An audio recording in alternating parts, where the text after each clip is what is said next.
বিচার হতে হবে, এটার কোনো বিচার হয় নাই। দ্বিতীয়ত হচ্ছে শুধু বিচার, আমি আমাদের অফিসের আলোচনায় বলেছিলাম যে যারা হত্যাকাণ্ডের শিকার হলেন তারা হচ্ছেন মজলুমেরও মজলুম। কেন? কারণ তাদেরকে শুধু হত্যা করা হয়েছে সেটাই না, এটা দীর্ঘ সময় ধরে অস্বীকার করা হয়েছে, ডিনায়ালের মধ্যে দিয়ে নিয়ে যাওয়া হয়েছে। ফলে এই বিচার করতে হবে এবং তাদেরকে শহীদ হিসেবে স্বীকৃতি দিতে হবে। কেন শহীদ হিসেবে স্বীকৃতি দিতে হবে? কারণ তারা একটা অন্যায়ের বিরুদ্ধে সাক্ষ্য দিচ্ছেন, যেহেতু তারা একটা জুলুমের বিরুদ্ধে সাক্ষ্য দিচ্ছেন, এই কারণে তাদেরকে শহীদ হিসেবে রাষ্ট্রীয় স্বীকৃতি দিতে হবে। অন্তর্বর্তী সরকারের কোন উপদেষ্টা চেষ্টা করেছেন, কিন্তু এইরকম বিচ্ছিন্ন চেষ্টা দিয়ে হবে না, এটা একটা রাষ্ট্রীয় উদ্যোগ প্রয়োজন। বিচার হতে হবে, স্বীকৃতি দিতে হবে। একটা জিনিস হচ্ছে যে আমরা আজকের এই আলোচনা এটা কোনো স্মৃতিচারণার উদ্দেশ্যে করা হয়েছে বলে অন্তত আমার জায়গা থেকে আমি এটাকে এভাবে দেখি না। কারণ এটা এত তাজা, এই গণহত্যা যেটা হয়েছে 2013 সালে, আমাদের রাজনৈতিক মেরুকরণের মধ্যে, বুদ্ধিভিত্তিক মেরুকরণের মধ্যে এটা এত তাজা এখনো আছে যে এটাকে স্মৃতিচারণা করার কোনো দরকার নেই। যে কারণে আজকে আমরা আলোচনা করছি সেটা হচ্ছে একটা অ্যাকশন, যে সামনে আমরা এই ধরনের হত্যাকাণ্ড, গণহত্যা বা নিজের দেশের নাগরিককে রাষ্ট্র গুলি করে মেরে ফেলবে, সেই জায়গা যদি আমরা না দেখতে চাই, যেন আর কোনোদিন বাংলাদেশে ফিরে না আসে, সেটা আমাদেরকে নিশ্চিত করতে হবে। এবং সেজন্যই আজকের এই আলোচনা। এবং আমি ন্যাশনাল ওলামা অ্যালায়েন্সকে ধন্যবাদ জানাতে চাই যে তারা এই জরুরি আলোচনাটা করেছেন। বিকালের অনেক আলোচকরা কিন্তু বলছিলেন যে এটা আমরা একটা সেক্টরিয়াল কোনো বিষয় হিসেবে দেখতে পারি না, যে এক সমাজের একটা প্রান্তিক জনগোষ্ঠী তাদেরকে হত্যা করা হয়েছে সেই জায়গা থেকে দেখতে পারি না, এবং এটা কোনো সেক্টরিয়াল দাবিও না। এটা আমাদের পোস্ট জুলাই যে পলিটিক্যাল ল্যান্ডস্কেপ তার মধ্যে একেবারেই কেন্দ্রে অবস্থান করছে। কিন্তু আমি একজন মানবাধিকার কর্মী বা মানবাধিকার অ্যাক্টিভিস্ট ছিলেন বিকালবেলা, ওনার একটা আলোচনার সাথে সামান্য একটু দ্বিমত করতে চাই। উনি বলেছেন যে আপনারা কেন বলতে পারছেন না যে নাগরিক হত্যা ঘটেছে? কেউ তো আসলে অস্বীকার করে নাই যে নাগরিকদের হত্যা করা হয়েছিল, বাংলাদেশের নাগরিকদের হত্যা করা হয়েছিল। এটাকে কেউ অস্বীকার করেছে? কেউ অস্বীকার করে নাই। কিন্তু অন্য 8-10টা ফৌজদারি হত্যাকাণ্ডের সাথে এই ঘটনার পার্থক্য কি? একটা গুরুতর পার্থক্য আছে। এটা যদি আমরা ওভারলুক করি তাহলে আমরা এই যে শাপলা গণহত্যা বলা হচ্ছে এটার প্রতি সুবিচার করতে পারবো না। যখন আপনারা জানেন যে যেটাকে আমরা বলি ক্রাইমস এগেনস্ট হিউম্যানিটি বা মানবতা বিরোধী অপরাধ, এটা কিন্তু আপনাকে হাজার হাজার পাইকারি দরে লোক মারতে হবে সেরকম না।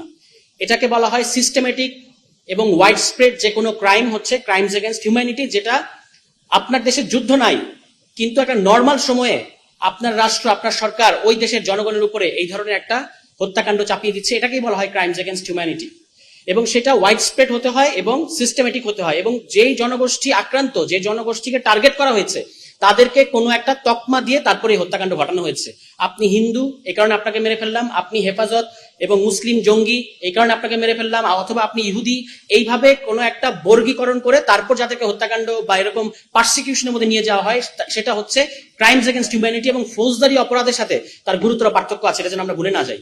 ফলে এটা নর্মাল কোনো নাগরিক হত্যা ছিল না। মানে অবশ্যই এটা বাংলাদেশের জনগণকে হত্যা করা হয়েছে, নাগরিকদের হত্যা করা হয়েছে, কিন্তু এটা শুধু স্রেফ ওইটুকু জায়গায় যদি আমরা দেখি তাহলে এটা তো যে কোনো ফৌজদারি ঘটনার মতো। এটা নিয়ে এতদিন আলোচনা করার কি দরকার হচ্ছে এই কারণে যে আমাদের দেশে আমাদের কনস্টিটিউশনাল এবং পলিটিক্যাল পাওয়ার স্ট্রাকচারের মধ্যে এমন সরকার, এমন রাষ্ট্র আসতে পারে যারা নিজ দেশের জনগণকে, নিজ দেশের মানে নাগরিকদেরকে আলাদা করে বর্গীকরণ করে চিহ্নিত করে তাদেরকে হত্যাকাণ্ড এবং গণহত্যার মধ্যে নিয়ে যেতে পারে। এটাই হচ্ছে শাপলার এই ঘটনার তাৎপর্য, অন্তত আমার কাছে, আমি এভাবে দেখি। আরো অনেক আলোচকরা আলোচনা করবেন। আমি শুধু একটা জিনিস বলতে চাই যে আমাদের বিচারের দাবি, বিচার হতে হবে, এটার কোনো বিচার হয় নাই। দ্বিতীয়ত হচ্ছে শুধু বিচার, আমি আমাদের অফিসের আলোচনায় বলেছিলাম যে যারা হত্যাকাণ্ডের শিকার হলেন তারা হচ্ছেন মজলুমেরও মজলুম। কেন?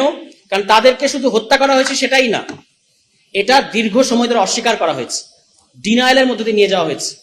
ফলে এই বিচার করতে হবে এবং তাদেরকে শহীদ হিসেবে স্বীকৃতি দিতে হবে। কেন শহীদ হিসেবে স্বীকৃতি দিতে হবে? কারণ তারা একটা অন্যায়ের বিরুদ্ধে সাক্ষ্য দিচ্ছেন, যেহেতু তারা একটা জুলুমের বিরুদ্ধে সাক্ষ্য দিচ্ছেন, এই কারণে তাদেরকে শহীদ হিসেবে রাষ্ট্রীয় স্বীকৃতি দিতে হবে। অন্তর্বর্তী সরকারের কোন উপদেষ্টা চেষ্টা করেছেন, কিন্তু এইরকম বিচ্ছিন্ন চেষ্টা দিয়ে হবে না, এটা একটা রাষ্ট্রীয় উদ্যোগ প্রয়োজন। বিচার হতে হবে, স্বীকৃতি দিতে হবে।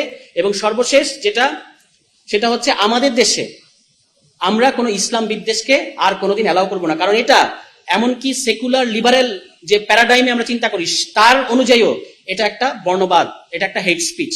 কাজে হেট স্পিচ এবং মত প্রকাশের স্বাধীনতার মধ্যে যে পার্থক্য আছে এটা যেন আমরা গুলিয়ে না ফেলি। এবং ইসলাম বিদ্বেষ এটা সারা পৃথিবীর সেকুলার প্যারাডাইমের মধ্যেই একটা হেট স্পিচ হিসেবে গণ্য করা হয়। আমাদের পার্শ্ববর্তী দেশে এখন বাম রাজ্য থেকে রাম রাজ্যে পদার্পণ করেছে, এবং মাঝখানে ছিল ভায়া দিদি রাজ্য। আমাদেরকে কিন্তু আমাদের রাজনৈতিক দলগুলোকে সহনশীল আচরণ করতে হবে এবং এখানে আমাদের ইসলাম বিদ্বেষ যেমন চলবে না, অন্যান্য যত ধর্মের মানুষ আছে, হিন্দু, বৌদ্ধ, খ্রিস্টান, সবাইকে নাগরিক মর্যাদা সহ নিরাপত্তা নিশ্চিত করা এবং উত্তেজনার ফাঁদে পাড়া না দেওয়া, এটা হচ্ছে আমাদের রাজনৈতিক, যারা আমরা রাজনীতি করি তাদের কর্তব্য, সরকারের কর্তব্য। কিন্তু একই সাথে আমাদের সীমান্তে হত্যাকাণ্ড বন্ধ করতে হবে। সবাই ভালো থাকবেন। আসসালামু আলাইকুম।